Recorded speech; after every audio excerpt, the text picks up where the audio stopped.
Bonjour messieurs. Bonjour. Monsieur Ménard, donc responsable de la CFA MFR, et Monsieur Perron, responsable du BTP CFA à Forbat. Donc est-ce que vous pouvez nous présenter vos secteurs d'activité, vos pôles, afin de découvrir les spécificités de chaque métier? Oui, avec plaisir. Tout d'abord, on a ici le pôle de la maçonnerie. C'est quand même le pôle essentiel dans les métiers du bâtiment, par où tout commence. Et aujourd'hui, c'est un pôle où nous sommes en capacité de former à plusieurs diplômes, le CAP bien entendu, qui est le diplôme de base, le brevet professionnel, le bac pro Torgo que nous avons à La Roche, et puis des formations de chefs d'équipe gros œuvres qui ont été ouvertes cette année. Ça permet à des jeunes de travailler dans des entreprises de taille, de petite taille d'entreprise, mais également dans des majors, dans des très grandes entreprises. C'est un métier qui a intégré beaucoup le sismique aujourd'hui et le fait que les maisons demain devront être très peu consommatrices en énergie. Donc ça commence aussi par le lot de la maçonnerie et pas uniquement des lots d'isolation ou de chauffage. Là vous avez par exemple de la maçonnerie à joints minces qui permettent d'enfermer l'air à l'intérieur des murs et d'avoir une capacité d'isolation qui est plus importante. C'est un métier qui est ouvert bien sûr également aux jeunes femmes, puisque nous en avons aujourd'hui qui ont fait des formations, qui sont aujourd'hui chefs d'équipe en maçonnerie. C'est un métier important, c'est le plus important des métiers évidemment du bâtiment en quantitatif. C'est un métier qui a besoin en permanence de nouveaux collaborateurs, puisque les départs en retraite sont tels qu'il faut renouveler la population. Et c'est un métier qui s'est aussi fortement mécanisé. Aujourd'hui, on n'imagine plus, beaucoup de gens ont encore l'idée du métier tel qu'ils l'ont vu dans les années 60. Non, c'est très mécanisé, il y a beaucoup de machines, de systèmes pour porter les charges. Et c'est un métier qui s'est grandement, je dirais, ouvert et qui est beaucoup plus facile à réaliser qu'avant. Et puis, bon, on a aussi aujourd'hui les aspects esthétiques qui rentrent en compte dans ce métier, comme vous pouvez voir là déjà, avec des préfabrications et qui sont montées par les maçons. Et ce bâtiment-là va être D'accord.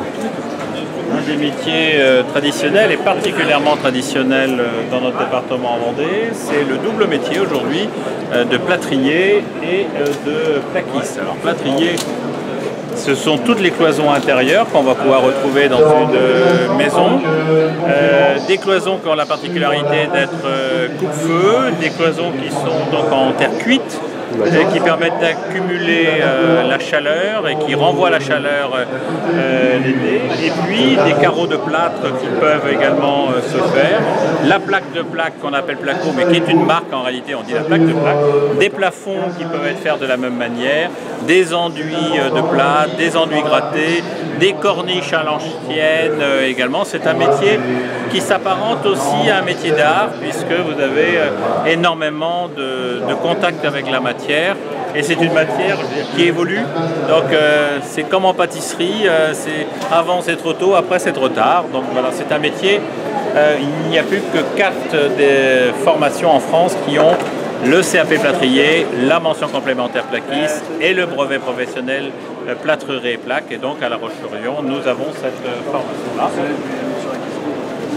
Ça là les métiers du carrelage. Alors carrelage, en fait, vous avez 2 catégories. Vous avez le carrelage, c'est ce qui est posé au sol, et vous avez la faïence, c'est ce qui est posé au mur. Donc aujourd'hui, le carrelage a aussi beaucoup évolué, puisqu'on est sur des tendances, sur des carreaux de plus en plus importants, et même des carreaux qui peuvent faire plus d'1 mètre de long aujourd'hui. C'est des aménagements de salles de bain, c'est des douches italiennes, c'est des éléments de décoration. Les carreaux ont plus des nouvelles qualités phoniques par rapport aux carreaux qu'on avait connus à l'époque, avec des cols aussi qui se mettent en œuvre plus facilement. C'est un métier de précision, c'est un métier qui n'existe que par l'apprentissage. Vous ne pouvez pas aller à l'école pour apprendre ce métier-là. Comme plâtrier d'ailleurs, ce sont des métiers qui ne se préparent que par l'alternance et uniquement par l'alternance. Et ce sont des métiers aussi où nos jeunes réussissent très bien, puisque régulièrement, nous avons des jeunes qui s'inscrivent à des concours et qui sont médaillés. On a eu un médaillé aux Olympiades internationales des métiers en Allemagne qui a eu une médaille de bronze en carrelage et qui fait suite à un autre que nous avions eu à Londres. Alors, en face, on a un petit peu les métiers de l'électricité. Alors, l'électricité, c'est un domaine qui est très vaste parce que vous avez l'électricité qui distribue la puissance électrique jusqu'à l'entrée de votre maison et après tout ce qui est à l'intérieur de votre maison ou d'un bâtiment industriel. Et là, vous avez aussi maintenant tout ce qui est l'aspect domotique qui est rentré en marche, c'est-à-dire tout ce qui va commander par des courants faibles, c'est-à-dire à faible puissance, qui va commander des appareils. Aujourd'hui, la capacité à fermer vos volets automatiquement, à allumer en fonction du jour, à mettre en veille vos appareils électriques, à transporter de l'image, à transporter du son et à consommer peu d'énergie. Et donc aujourd'hui, les maisons sont connectées et donc le métier d'électricien, c'est pas uniquement un interrupteur, un fil, une ampoule. C'est bien plus que ça, c'est des automates, vous avez la possibilité de programmer demain, de gérer sur vos smartphones toute la distribution électrique au sein de votre maison.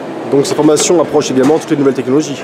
Ah, complètement. Et alors là, nous avons ici en Vendée, donc dans notre établissement, le CAP électricien, qui est le premier diplôme de base. Vous avez le brevet professionnel installation électrique, qui est un diplôme de niveau bac. Vous avez le bac pro électricité et électrotechnique. Mais nous avons également la mention complémentaire technicien en énergie renouvelable. Et alors là, on va être sur les panneaux photovoltaïques et tout ce qui va être les productions dites ENR, énergie renouvelable. Et puis nous avons également une formation Bac plus 2, qui est une formation chef de chantier, qui se fait en collaboration avec l'école d'ingénieurs, mais qui se fait à La Roche-sur-Yon et qui, toujours en apprentissage, permet d'avoir un diplôme de Bac plus 2 dans l'installation électrique et le management d'équipes pluridisciplinaires dans le domaine de l'électricité. Très bien. Quand on est gros, quand on a un conjoint, on a des enfants et qu'on doit faire une formation. Le secteur plomberie chauffage, c'est un secteur qui lui aussi a beaucoup changé. Avant, vous aviez une chaudière au fioul et des radiateurs à eau chaude. Aujourd'hui, vous avez encore des chaudières au fioul, mais elles sont à haute condensation. Vous avez des chaudières gaz, bien entendu. Vous avez des poêles à granules qui utilisent donc des copeaux de bois compressés. Vous avez des planchers chauffants, des planchers rayonnants. Vous avez des systèmes avec des pompes à chaleur. Vous avez des ballons d'eau chaude dont l'eau chaude va se réchauffer soit par la toiture, par des panneaux rayonnants, soit également par la récupération de votre air ambiant. Vous avez des nouveaux matériaux qui viennent maintenant, et pas que le cuivre ou l'acier, mais également des réticulés, qui sont des sortes de plastique. Donc c'est un métier aujourd'hui qui est vraiment très vaste et qui marche de plus en plus avec le métier de l'électricité, évidemment. Alors là, la gamme des diplômes, elle est également importante. Vous avez le CAP installateur sanitaire, donc plombier, le CAP installation thermique, vous avez le brevet professionnel génie climatique, vous avez le bac pro TISEC, c'est technologie installation des systèmes énergétiques et climatiques. Nous avons également la mention complémentaire énergie renouvelable, là c'est la géothermie, c'est tout ce qui va utiliser la transformation de votre air qui est chaud dans le sol, dans l'eau, en énergie. Et puis voilà, on a toute une série là donc de diplômes, ils sont tous préparés à La Roche-sur-Yon par alternance. Et l'avantage c'est que les jeunes peuvent prendre plusieurs diplômes et se succéder les uns après les autres. Et l'intérêt de l'apprentissage, c'est que vous faites vos études, vous faites votre métier, vous êtes payé, vous comptez vos trimestres pour la retraite, même si c'est pareil, si on en sourit aujourd'hui, et vous pouvez faire 5, 6, 7 ans d'études dans ce domaine de métier qui est le génie climatique. Est-ce que vous avez un mot à propos des débouchés de cette formation ? Alors les débouchés sont très importants aujourd'hui puisque les jeunes qui sortent de l'apprentissage aujourd'hui sont initiés aux nouvelles technologies, aux nouveaux matériaux, aux nouveaux programmes de régulation et ils sont très demandés dans les entreprises parce qu'on a encore évidemment des gens qui qui aujourd'hui ont mon âge par exemple et ont été initiés à des technologies un peu plus anciennes. Et ces jeunes-là apportent de l'innovation, apportent du savoir dans l'entreprise et le taux de travail est important, que ce soit dans la petite entreprise artisanale, que ce soit dans une entreprise importante ou dans des grands groupes. Nous formons avec des groupes de plusieurs centaines de salariés. Certains font du chantier industriel, d'autres font de la maison individuelle. Donc c'est un métier qui est très très vaste, très ouvert en termes de débouchés aujourd'hui. Très bien. Donc l'étude d'économie de la construction, qui est la filière d'études qui permet de poursuivre tous les métiers que vient de présenter M. Perron, peuvent se poursuivre sur un BTS, étude d'économie de la construction, qui permet à tous les corps de métier de se retrouver au sein d'une filière de formation où la personne va apprendre à quantifier un projet sur le plan des matériaux, mais aussi sur le plan du prix. Donc dans ces formations, ils vont apprendre à gérer les dessins par logiciel AutoCAD sur ordinateur. Ils vont apprendre également à dessiner eux-mêmes différents plans ou croquis qu'ils doivent réaliser. Donc nous on accueille sur ces formations au CFA de Saint-Gilles-Croix-de-Vie à partir en post 3e, dès le bac pro 3 ans, qui s'appelle le bac pro études et économie, technicien du bâtiment études et économie. Et on peut poursuivre sur un BTS EEC qui s'appelle études et économie de la construction. Donc voilà, je répète, c'est un BTS et un bac ouvert à tout corps d'État. On peut y arriver soit en sortant de 3e, mais aussi après une première formation de niveau 5, de niveau 4 dans un métier précis. Et je poursuis en prenant un petit peu plus de recul où là je vais étudier tous les lots du bâtiment. Je vais étudier vraiment tous les lots du bâtiment et je vais être capable d'avoir des bases pour chiffrer, évaluer un projet. Et donc sur la licence, on parle plus du métier d'économiste. Là, on va se poser la question, est-ce que tel projet est faisable, combien il vaut? Alors que sur les métiers, après une formation bac, on peut très bien être dessinateur ou maîtreur. Plutôt sur ces types d'activités. Et quel profil vous privilégieriez pour votre filière? Alors deux types de profils, soit je suis novice, je sors de 3e, je suis attiré justement par le dessin sur ordinateur, faut aimer les chiffres, dans le métier de maîtreur, c'est vrai qu'on brasse une quantité importante de chiffres avec des incidences très importantes qui sont la réalisation du bâtiment, et ça c'est le premier profil. Le deuxième profil, c'est bien sûr quelqu'un qui a une base métier et qui veut accroître ses compétences et être capable de gérer la programmation d'une maison et l'organisation d'un chantier de A à Z. Donc vous avez également une partie reprise d'études? Oui, tout à fait, oui. Une continuité, pas une reprise d'études, une continuité. Chaque projet est différent, chaque jeune est différent, et bien ça correspond quand même à un grand nombre de jeunes qui veulent la Quentin qui est en démonstration derrière l'ordinateur. Il est clairement, lui, dans un but de reprise d'entreprise. Il a passé un bac pro maçonnerie sur 3 ans, et là, il fait son BTS dans l'optique de reprendre l'entreprise de maçonnerie de ses parents. Voilà. Très bien. Je vous invite, oui, allez-y. Est-ce que vous aurez également quelques petits conseils à fournir aux personnes qui seraient intéressées par cette filière? Oui, c'est déjà de se mettre en réseau avec des maîtres d'œuvre, des cabinets d'architectes ou des entreprises générales du bâtiment qui possèdent quand même un bureau d'études pour accueillir un apprenti. Déjà de se mettre en contact avec ces gens-là grâce à des stages, si vous avez la chance dans vos formations de pouvoir faire des stages.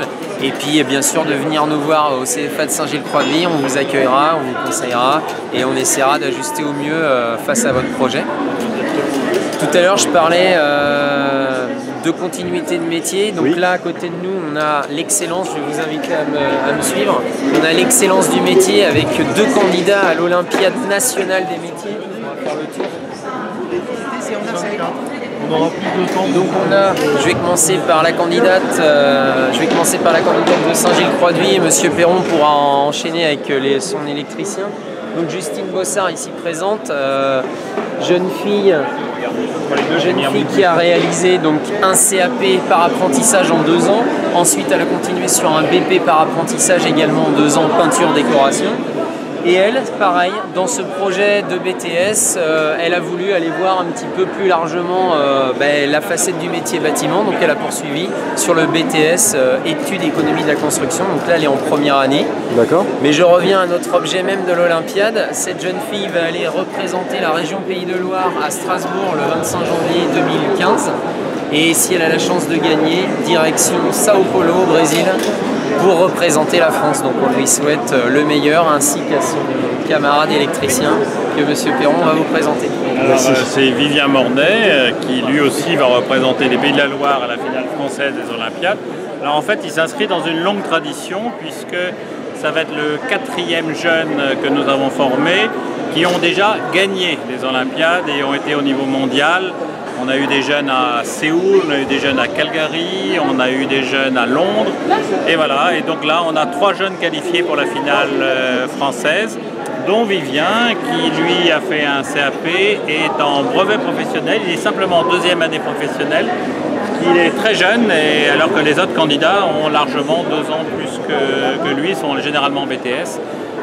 Mais il se trouve que la qualité de la formation fait que très souvent nos jeunes, malgré le fait qu'ils soient qu'en brevet professionnel ou bac pro, battent les BTS très régulièrement et même presque tout le temps dans la réalité.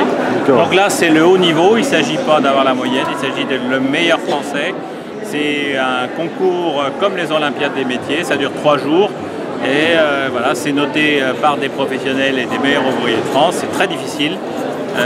Ils sont tous bons évidemment, donc voilà, il s'agit juste d'être le meilleur. Et la Vendée est une terre de formation, de même que pour les titres des meilleurs apprentis de France, vous avez 23 meilleurs apprentis de France vendéens et sur 331 en France, sur plus de 200 métiers, et dont 14 à la Format de Vendée, 14 meilleurs apprentis de France. C'est plus que le 4e département français. Donc voilà, évidemment avec nos collègues des maisons familiales, on va pousser nos jeunes pour qu'ils puissent donner le meilleur d'eux-mêmes à ces Olympiades. C'est en effet un bon indice d'excellence. Oui, et ça montre aussi la qualité de préparation. Et ce qui est intéressant de voir, c'est que les anciens qui ont représenté notre CFA ou notre pays continuent de s'investir. Vivien est coaché par notre jeune qui a fait 4e à Londres au niveau mondial. Et notre jeune qui a fait 4e à Londres a été coaché par celui qui a fait 3e à Shizuoka. Et ainsi de suite. Et c'est ça qui est intéressant, c'est que les jeunes continuent à s'impliquer dans les générations qui suivent, même s'ils ne sont pas vieux eux-mêmes. Très bien. Est-ce que vous auriez un dernier mot pour à fournir un petit conseil pour tous les aspirants à ces formations? Je crois qu'il faut venir aux portes ouvertes des différents CFA le 24 janvier. Voilà. C'est une façon d'avoir aussi du temps pour regarder les métiers, pour bien parler. Là, on présente l'ensemble des métiers et quand le choix se réduit pour aller vers les métiers du bâtiment, on aura plus le temps, effectivement, de parler formation. Donc le conseil, c'est quand même de venir au porteur. C'est de demander à faire des stages dans des entreprises. On peut donner des conventions de stage qui leur permettent de découvrir 1, 2 ou 3 métiers dans les entreprises. Mais c'est maintenant qu'il faut commencer à se préoccuper pour la rentrée prochaine, sachant que les CFA sont là pour vous aider, pour aider les jeunes, pour retrouver des entreprises bien entendu. Parfait. Je vous remercie messieurs. Voilà, au revoir. Au revoir.